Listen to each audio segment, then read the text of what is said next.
National Broadcasting Company invites you by transcription to join The Chase.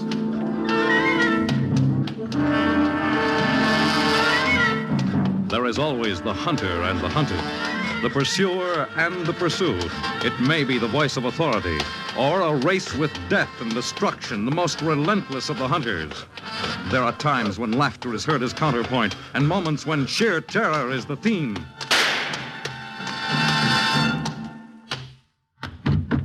But always there is the chase. And who joins the chase as remorselessly as the man with murder in his heart?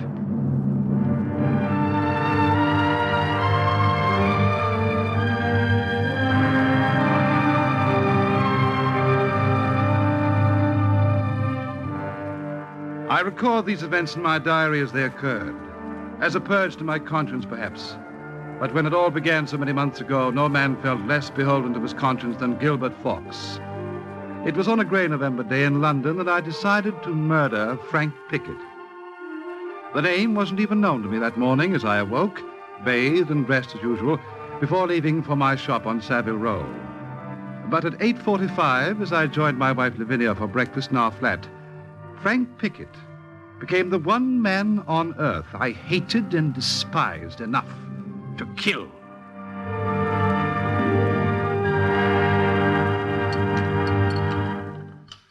Good morning, Lavinia. Good morning. Breakfast ready? I'm a bit late today. I'm sorry you didn't wake me earlier. Sit down, Gilbert. There's something I want to tell you. Oh. Will you pour me some tea, please? The tea can wait. What's the matter with you, Lavinia? You ill? No. You look upset. You'll find out why in just a moment if you let me speak. What's wrong, my dear? I'm leaving you. Oh, what? I'm leaving you, going away. I'm getting a divorce. Oh, there's no time of day for jokes, Lavinia. I'm not joking. I mean every word I say. When you return from work this afternoon, I shall be gone. But why? What have I done? Nothing. We've only been married 3 months, Lavinia. This is unbelievable, incredible. It can't be true. But it is. But I love you madly, Lavinia. You know that. I've always known. And you said once that you'd loved me. Well, I was wrong. Wrong? I don't want to be melodramatic about this, and I'll try to be honest with you. When I married you, I thought this was what I wanted. A West End flat, a husband who adored me and who provided me with a fairly decent existence. But I was mistaken. Were you? I want more than this, Gilbert. And most of all, I want romance. A love that... Oh, how can I explain? You'd never understand. No. Please go on. I'll make it brief and to the point. I've met another man. I'm crazy about him, and he's very rich. I'm going to marry him after I get my divorce from you. I see. You wouldn't contest the divorce, would you? I'd get it in America. Then he's an American? Yes. What's his name? Well, that's not important. I want to know his name. Gilbert, you're hurting my arm.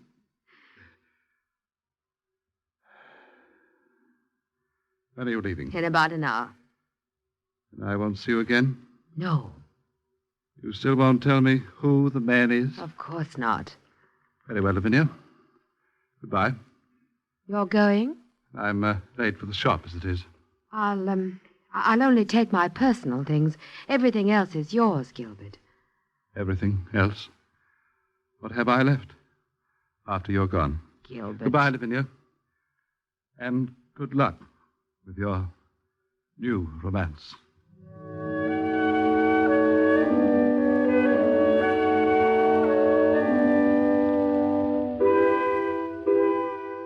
I'd always known, of course, that our love affair was one-sided. I loved my beautiful Lavinia with a passion that bordered on insanity. She was my life, my happiness, the very air I breathed. I had only dared to hope that she returned a small particle of that affection. And if she hadn't met this other man, I might have kept her with me forever. Oh, I knew I couldn't win her back, but I could do the next best thing to satisfy the sudden gnawing in my vitals. I could have the satisfaction of putting my rival in his grave.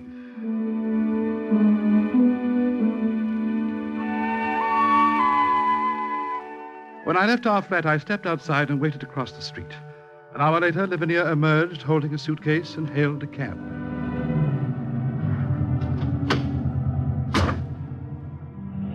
I waited until she stepped inside, hailed a second cab myself, and then followed her to a Strand hotel. And I was only a few feet away from her when I heard her mention his name. Mr. Frank Pickett, please. Will you tell him Mrs. Fawkes is waiting in the lobby?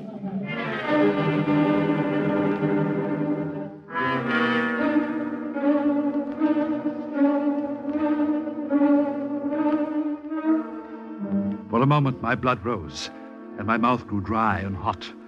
Without thinking clearly, I turned and left the lobby. And then I hailed another cab. There was a shop I knew, a rather disreputable place in the shabbier section of Soho, where, according to rumor, a man might purchase a variety of things. Help you, Governor? Yes, if you will. I'm looking for a gun. A gun, Governor? A revolver, preferably a large caliber. It's against the law to sell firearms, chappie. I was sent here by a friend. He told me it was possible to buy almost anything from you. Yes, I guess it is. Providing you've got the funds, so to speak. I'll pay whatever you ask. Off a mo, Governor.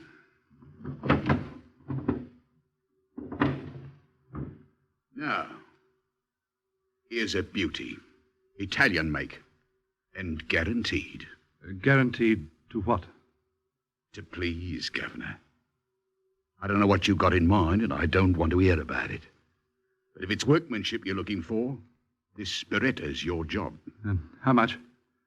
50 quid. 50? With the ammo thrown in. That's an outrageous price. Then maybe you'd better buy your firearms from the police, Governor. No, wait, I'll take it. Here. It's just about all the money I own. You're getting a bargain, Governor. No mistake about that. And happy hunting.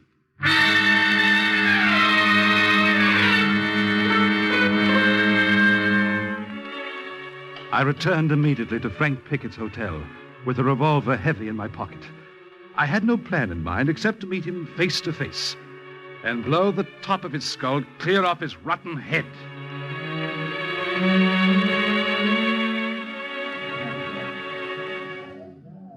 Yes, sir? What room is Mr. Frank Pickett in, please? Mr. Pickett, just a moment, sir. Mr. Pickett has just checked out. He did? Where did he go? He left no forwarding address. But he must have... I believe he took the boat train to Southampton. He's taking the Queen to New York.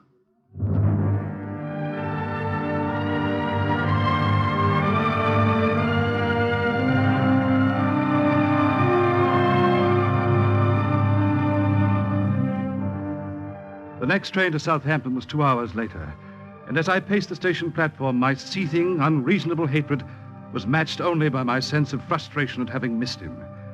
But I vowed I'd find him. I swore I'd kill him if I had to chase him to the very ends of the earth. And it looked as if I'd be forced to do just that, because the Queen was sailing out of the harbor as I finally reached the wharf.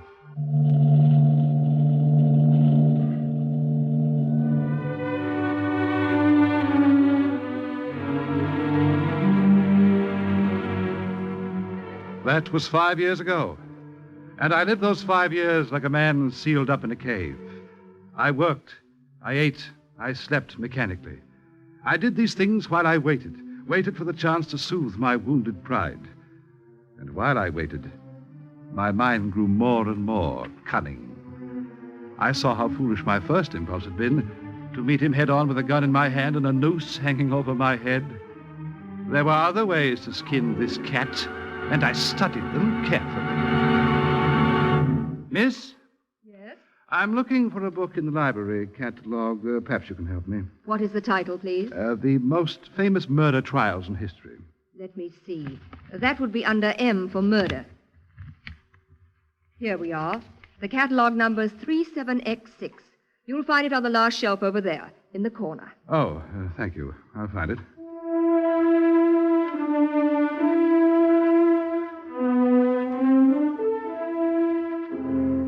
I pored over books on the art of murder in all its phases. I made criminology my passion and homicide my avocation. I read and reread countless volumes on the mistakes that had been made by murderers in the past. Only one thing was still unsettled in my mind, and that was the weapon. And on the day I discovered that, my quarry returned to England. Miss, Yes, sir? I wish to renew this volume. Just one moment, sir. The use and effects of toxic poisons. Very well, sir. You can keep the book for another 2 weeks. Thank you. Hello. Hello, Lavinia, this is Frank. I'm at the library, yeah. Oh, there was some information I needed. Yeah, I signed the lease to the house. Sir. You can move in this week. Your card. Oh, yes. Yes, Lavinia. Thank you. Yeah. I settled everything with the agent, too. It's the house you wanted. Number 17 Brighton Road. You can see it this afternoon if you like. Look, when you call the agent, just tell him you're Frank Pickett's wife.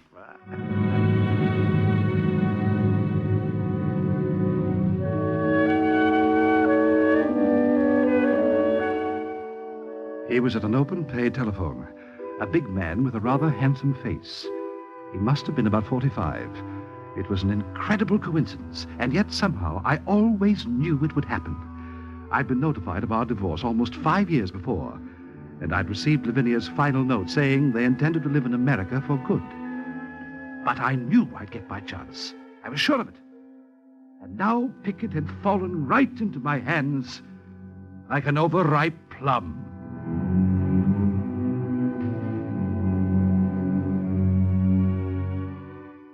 One week later, I appeared at 17 Brighton Road. It was a large house, ostentatious. He was evidently very rich. I watched the house from the outside for 3 full days, and late the 4th afternoon, my patience was rewarded. For the service door opened, and a housemaid stepped out, holding a poodle dog on a leash. I followed her across the street into a little park, where I saw her sit down on a bench and take out a cigarette. I say, may I offer you a light? Oh, and who may you be? Charles Brooks is my name. Never heard of you. But, I've been watching you. You have? Please, now, don't be alarmed. I live nearby, across the street. I've seen you come and go from the big brown house over there, and, well, I've been anxious to know just who you are. You know, I think you're the most beautiful girl I've ever seen, Miss... You're a queer one, you are. Please, may I sit down? Have a seat, Mr. Brooks. My name's Eliza.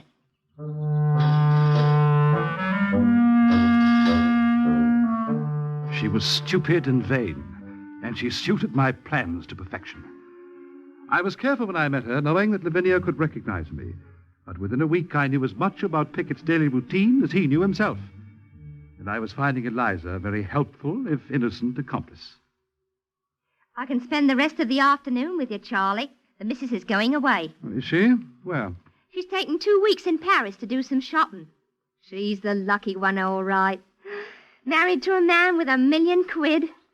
Some women are just born with a silver spoon. When is Mrs. Pickett leaving, Eliza? She's gone already, and a good thing, too. There was an awful row inside the house this afternoon. The master gave Edward the sack. Edward? You mean Mr. Pickett's valet? Yes. He's been taking 1 nip too many from the master's liquor closet. I'm glad he's gone. Has Mr. Pickett employed anyone yet to take his place, Eliza? Not that I know of. Then will you put in a good word for me?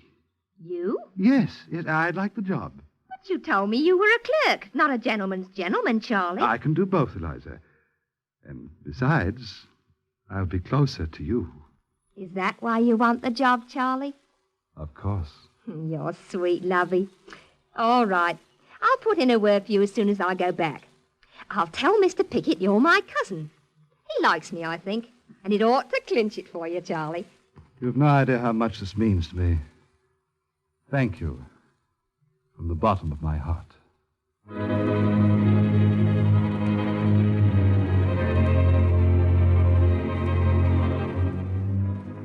The next day, Eliza informed me that Pickett would grant me an interview. At last, I stood before him in his ornate drawing room, face to face with the one man I despise most in all this world. My fingers itched to grasp his throat, and it was only with a desperate effort that I prevented myself from squeezing the life out of him then and there.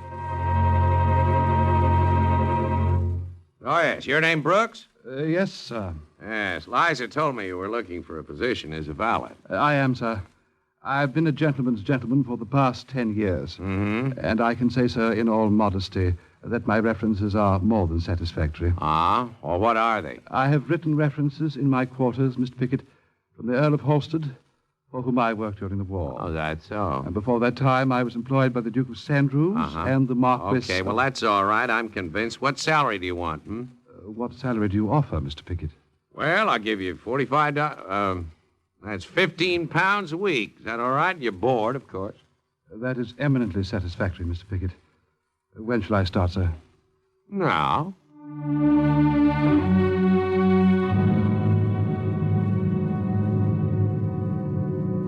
Now. He said it so casually. And yet, if he knew. It was like a man who was inaugurating his own last rites. I had 2 weeks before Lavinia was to return. 2 weeks before I could be recognized. But I was certain that Mr. Frank Pickett, Esquire, would never live to see the end of those 2 weeks.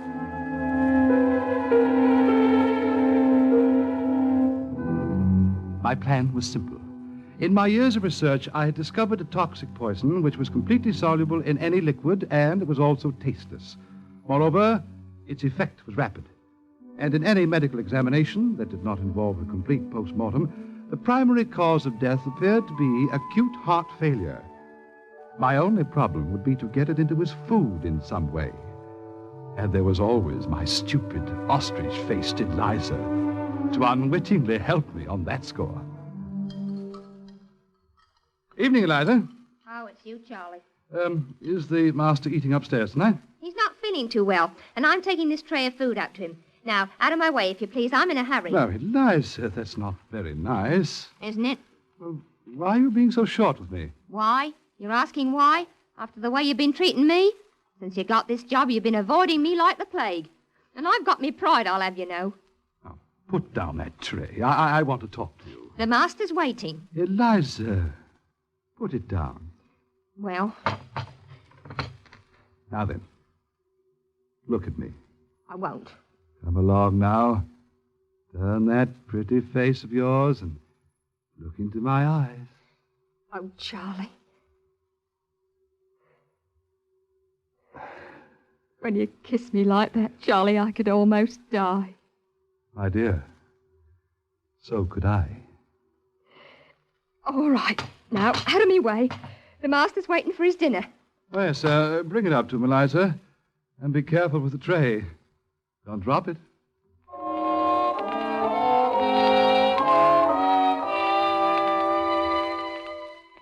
It was while I kissed her that I managed to plant the poison, a soft white powder. And as I shook it over a small hamburger patty on one of the plates, I kept Eliza's mouth pressed to mine and her eyes averted. She returned about 5 minutes later, and her tray was empty. Everything all right, Eliza? How do you mean, Charlie? Is the master's appetite up to snuff? He's as hungry as an horse, he is. And he was grumpy with me, too, because I brought up his tray a little late. But now I've got more time for you, Charlie. I suppose I help you with those dishes. Why, Charlie, how nice of you. It'll be just as if we were in our own home, won't it? Our own little love nest, so to speak. Yes. I'll wash and you dry, Charlie. Right-o. You know, Charlie, some people have more cheek, especially Americans. Oh, I'd say they're rather nice people on the whole, once you get to know them. Well, this one's as spoiled as they come, I can tell you that. Oh, why? Well, take that hamburger, for instance. The one you brought up to him tonight? Imagine him having that sent up, with the meat being so short here and rationed and all. Well, if Mr. Pickett enjoys a bit of hamburger now and then, you can't deny him. If he enjoyed it, I wouldn't talk. What do you mean? That hamburger I just brought up was for Mrs. Pickett's poodle dog. Charlie, you dropped a plate. Excuse me, Eliza. I'll be back in just a moment. There's something important I just remembered. Upstairs.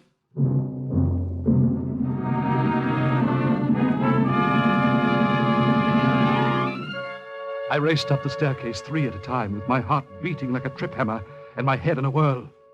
His dog. If his dog took that poison, he'd keel over inside of 3 minutes. and the investigation would destroy any further chance I had to get at Pickett. As I reached the door, I had to command all my self-control to restrain myself from bursting in without knocking. But I pulled myself together at the last moment and kept my head. Come in. Excuse me, sir, but I wanted to know if there was anything you wished before you retired. No. No, nothing, thank you. Is the dinner satisfactory? Good enough. What are you looking for? Sir? Why are you looking around the room in that silly way? Oh, I missed your poodle, sir. I was wondering if... He'll be around as soon as he gets hungry. That hamburger steak on the floor is for him. Yes, I see it, sir. And I see it hasn't been touched. Hamburger for a dog. If I had my way... So what are you doing? I'll find the poodle and give this to him, Mr. Pickett. Don't bother. Oh, no bother at all, sir. What makes you so concerned about that ridiculous hound, Brooks? Well, sir, I've always had a soft spot for animals, and I rather like him, if I may say so, sir. Well, there's no accounting for taste, is there? All right, feed him if you want it. It's all right with me.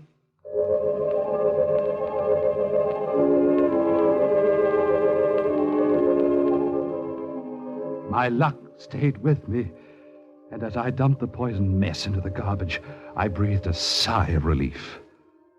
But now I had to wait for another opportunity to put an end to Pickett's career. And once again it came to me through Eliza's innocent help.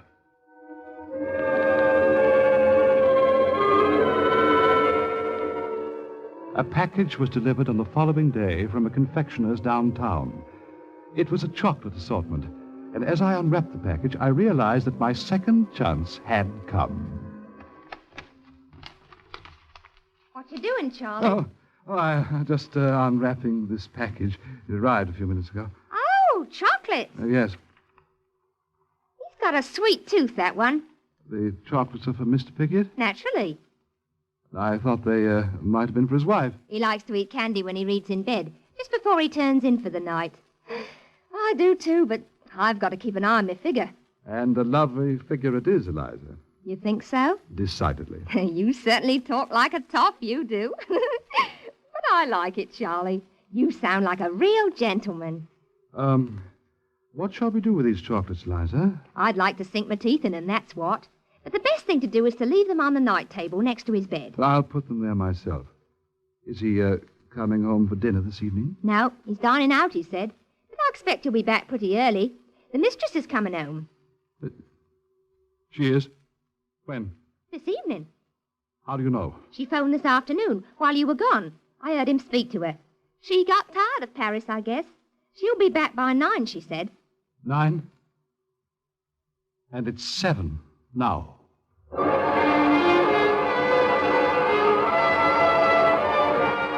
Lavinia. Lavinia was coming back. There was no time for delicacies like poisoned chocolates now.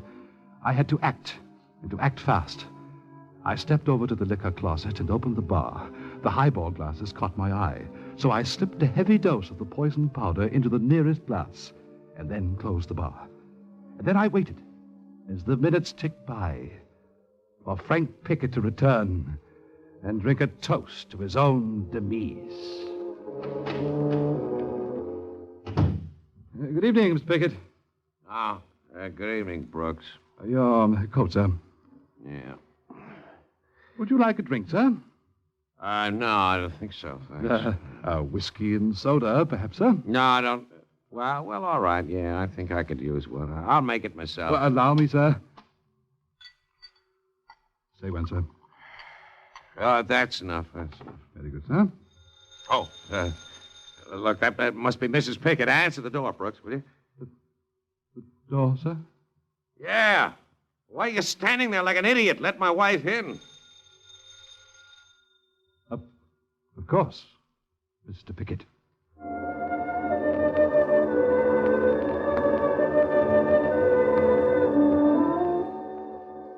I stepped into the vestibule, my hands as cold as ice.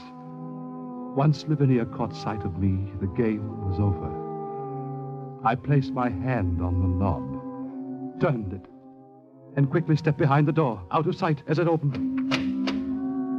She marched in without giving me a single glance, and went straight for the drawing room. But my Lavinia, my beautiful Lavinia, had completely changed. Well, I'm back. Say something. Yes, well, what do you want me to say? Nothing. All you've ever said as long as I've known you. You, been drinking again. Oh, what of it? You want a divorce because of that? You wanted a divorce for a long, long time, haven't you? Well, try and get it, my precious American prize. Just try and get it. Lavinia, you know how unreasonable you can get when you're drinking. Oh, Lavinia. shut up. Tired of hearing that same old line. All right. If you don't like the way I drink, divorce me. But first, you'll settle £1,000,000 on me, loving spouse. 1,000,000 and not a farthing less. Oh, sleepy. I'm going to bed.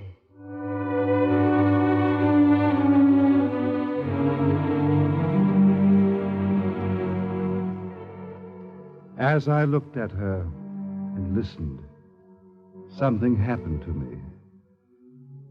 I discovered I didn't hate Pickett any longer. I even started to feel sorry for him. And then I felt a sort of exultation. I found myself indebted to Pickett for taking her off my hands. And then, suddenly I remembered the highball I'd given him, the poison drink, and I rushed into the room just as he was raising it to his lips. Mr. Pickett! What? You fool, are you crazy? You knocked that glass right out of my hand. I'm sorry, sir. I don't think I'm a very efficient gentleman's gentleman after all, and perhaps I'd better tender my resignation. Oh, you're just as crazy as my wife. Whole darn world's crazy. It's all out of kilter. And I gotta put up with it all. I'm sorry, sir. At one time, I thought that only I was unlucky. But now I see how better off I really am. What are you talking about? Nothing, sir. Nothing of importance anymore. I think I'll pack my things and leave, Mr. Pickett. But first, let me mix you another whiskey and soda. One that I'm most certain you'll enjoy, sir. Much more than you would have. The last one.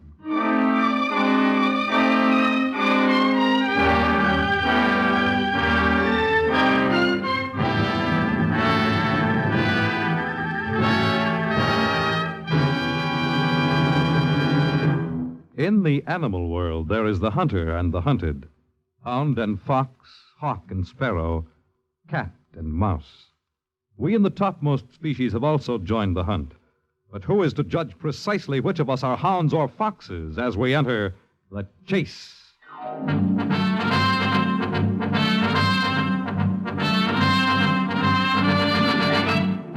The Chase was created and written for the National Broadcasting Company by Lawrence Cleve. Featured in today's cast was Ivor Francis, with Kathleen Cordell, June Peel, Stotts Cotsworth, and John Stanley. The Chase is directed and transcribed by Fred Way. Fred Collins speaking.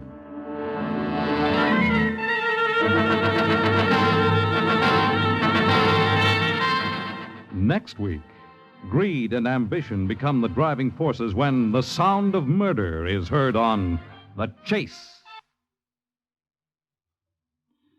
Tonight it's adventure with Counter Spy, Dragnet, and Barry Craig on NBC.